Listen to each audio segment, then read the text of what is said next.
Am I the asshole for making my friend walk home after he insulted my cooking? I, 27M, hosted a small dinner at my place for a few friends last weekend. I'm no professional chef, but I enjoy cooking, and I spent hours prepping a nice meal. Everyone seemed to like it, except for my friend, Mark, 28M. From the moment he sat down, Mark kept making little comments like, "Did you forget to season this?" Or, "This is why I stick to takeout." At first, I laughed it off, but he wouldn't stop. Eventually, he said something like, "Man, even a frozen pizza would have been better than this." That was the last straw for me. I told him, "If you hate it so much, maybe you should just leave." He laughed, thinking I was joking, but I wasn't. I made it clear he wasn't welcome to stay if he was going to keep insulting me. He ended up leaving, but since he didn't drive, he had to walk home, about 20 minutes. Now, a few friends are saying I overreacted and that kicking him out was too harsh, while others think he deserved it. Mark texted me later, calling me petty, and saying I made him feel humiliated. Am I the asshole?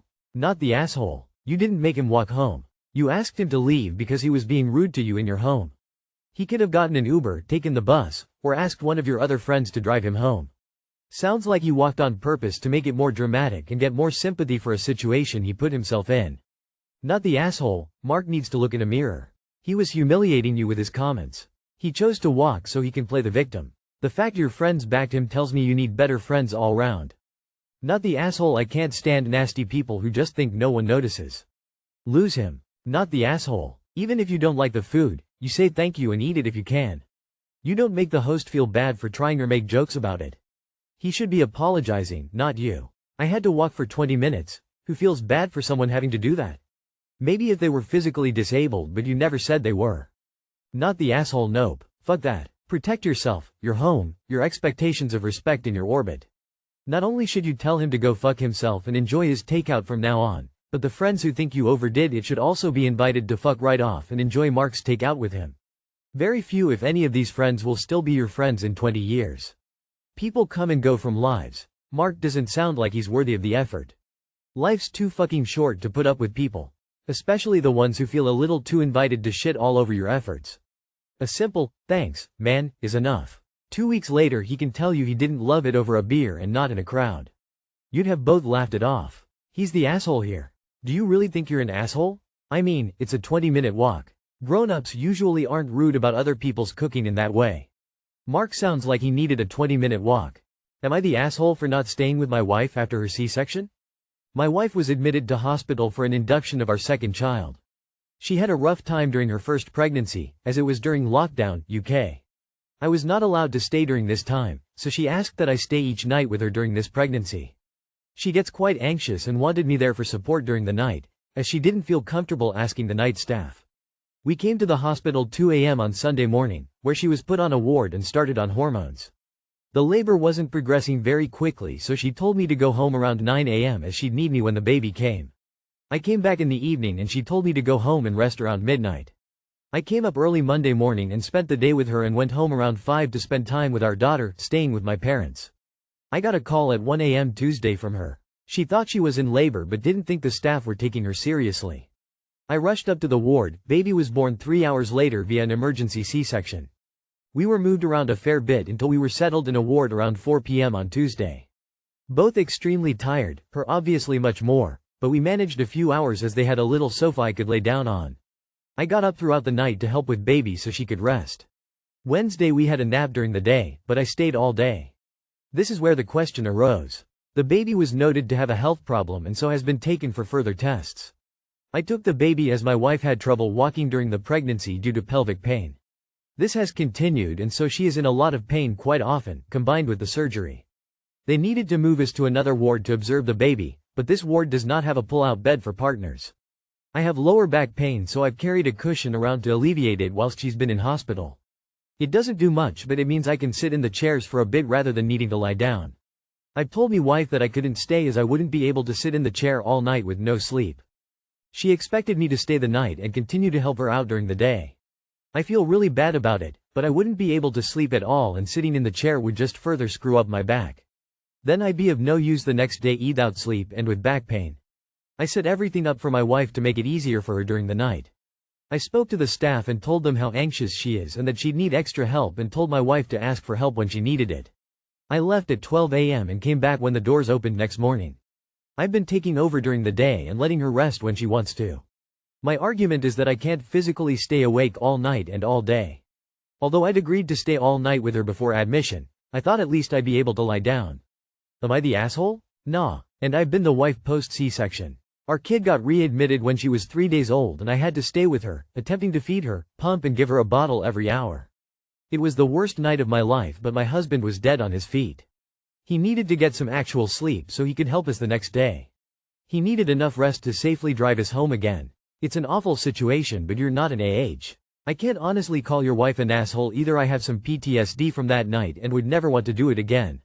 The two of you are against the rubbish situation together and not against each other. Nah, there's a reason why on planes they instruct you to put on your oxygen mask first and then help your child. If you are not safe, well, rested, you cannot take of anyone properly. Given that your wife was in the hospital and had nursing staff and doctors she could call for assistance if needed, it was okay for you to ensure you were well rested to support her during the day. However, once your wife comes back home, you will need to ensure you can support her 24/7. May this love never find me. Folded hands, folded hands, folded hands. Nah, I bet you're gonna be roasted by people telling you, you are the asshole, suck it up, your wife has it worse. And I'm gonna say that yes, of course the wife has it worse. But that doesn't make it a race to the bottom to see who can suffer more. You gotta sleep, you gotta be vaguely functional, you've got another child at home that needs you can only spread yourself so thin. There are doctors and nurses that will attend to your wife in the night. You'll be way more useful in the situation with some sleep. Info. When did you realize you'd had to go home? Did you just spring it on her or did y'all talk about it when you got to the new room? Because you had all the data you needed when you got to the new room to warn her you might need to go back on your promise. Did you check if she'd rather you tough it through the night and go home to rest during the day? Or did you just abandon her last minute to spend the night alone with your baby, because you didn't want to feel ashamed earlier by bringing it up when plans could actually be talk her out? Info. I'm on the fence, no assholes here, but leaning a little you are the asshole BC. Though I know how debilitating severe back pain can be, I need info before I can decide. When you found out there wasn't a pull-out bed in the new ward, did you ask around if the hospital had a cot for you? Did you look into alternatives before deciding to go home? Am I the asshole for asking fellow passenger to move his carry-on from spot in front of me to his? I was flying business class, non-pods, from California to Canada, 6H flight. I only bring with my laptop bag for easy access to my electronics. When I get to my aisle seat, however, I noticed the window seat passenger placed his carry-on bag in front of my seat instead of his. I asked if he could move his bag to the seat in front of him and he replied that there wasn't enough space for him since he's tall. He told me, you just have a suitcase, so what's the big deal with putting it in the overhead bin? I told him, no. I want easy access to my laptop and would like to use the space in front of me. As this encounter was occurring, other passengers were agreeing with him and saying I was being unreasonable. I told him, why do you get access to space in front of me when we both paid for business class seats? Things did start to get heated and I was about to call over the flight attendant and he eventually moved his bag. I was just so shocked when the other passengers were agreeing with him. Am I the asshole? Not the asshole, can't believe people agreed with him. Although when I was flying with my 6 and 8-year-olds, someone put a small carry-on suitcase in front of my 6-year-old saying she doesn't need much room and there is no room in the overhead bins. She didn't even ask me, but then also said my daughter should cross her legs as she doesn't want me to rest her legs on it as it have fragile items in it. I told her to move it and a person behind us said I was being unreasonable. My daughter might not take up as much room, but I paid the same price for her ticket as everyone else. I said to the person behind me to put it in front of them if they felt like helping out so much. Don't stress about it, op. You haven't done anything wrong. Not the asshole. The window seat passenger placed his carry-on bag in front of my seat instead of his. Not his space to use, full stop. There wasn't enough space for him since he's tall. So my dude can check all his luggage. Not the asshole. Upon discovering something in my footwell, I would have pulled it out, placed it in the aisle, and called over the FAA and reported that someone from the last flight must have left it.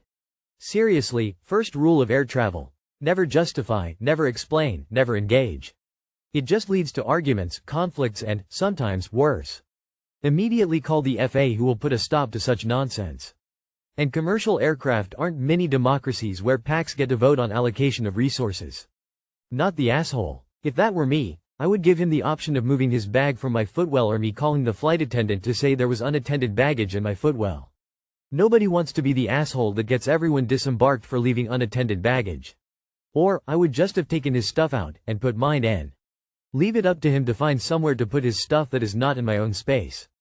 Not the asshole. This happened to me. I got to the seat and my neighbor had a carry-on in my foot space. I pulled it out and handed to the person. I didn't ask, I don't have time. By carry-on, do you mean the personal item that goes under the seat in front of you? If so, definitely not the asshole. That is odd behavior to use someone else's legroom with your belongings, and you had the right to ask him to move it. Am I the asshole for joking that I wished British people were real? I seriously can't believe I'm asking this, but here we go. I was watching a comedic British show with my friend, Carly, and we were having fun and making jokes and stuff like that. I said, I love this show. I wish British people were real. As a joke, obviously. It was supposed to be unserious and stupid, but Carly gave me a weird look. She said that's a weird thing to say. I was taken aback because she's seen me make much more weirder jokes than that and I had no idea why she was hung up on this one. But I apologized and told her it was a joke and I obviously didn't think British people are not real. I followed up by saying that on a serious note I like British culture, otherwise I wouldn't be watching this show. She asked how I would have felt if she said Korean people weren't real. I'm Korean. I told her I would also take it as a joke as long as you're not offending me or my food or whatever. She scoffed and just kept watching. I didn't know this joke could be insensitive. I mean, I know it's kind of a stupid joke, but I didn't know it could offend like that. She's not even British, so I'm doubting myself on whether this was offensive or not. This is really dumb, I know, but I'd appreciate some other opinions on this. Not the asshole, it was a bad joke perhaps, but obviously a joke. If you said something that's more ambiguous or historically prejudiced, like, I wish female orgasms were real, or something like that, then yeah, it's bad taste. And maybe if it's an overdone joke like Australians not being real, absolutely no longer funny to Australians, is arguably now less funny to us by nature of oversaturation than the upside down shit. But of all the cultures on Earth, the British are pretty fucking obviously real, certainly aren't historical underdogs, and it's not overdone. Like she can just say it's not funny, and on that joke alone, I wouldn't go see your live stand-up, but it's not really an arsehole move in any way, shape, or form. Not the asshole. It was clearly an incredibly inoffensive little joke. Your friend was trying to find an excuse to get offended. She asked how I would have felt if she said Korean people weren't real. I'm Korean. You missed a good opportunity to respond, with a completely straight face, that Korean people are also not real. Not the asshole, and to be honest kind of a red flag if she's gonna be getting triggered by such innocuous things. Choose a stress-free life. British comedy is so outrageously weird in a fun way. I also wish they were real. Not the asshole, I'm British and your joke was good, I would have laughed. A big part of Britishness, or humanness IDK, is existential crisis. Honestly, are we even real? As a British person, tell her to do one for me. That was a solid joke and I'm sorry she's too much of a bell end to understand good humor tears of joy.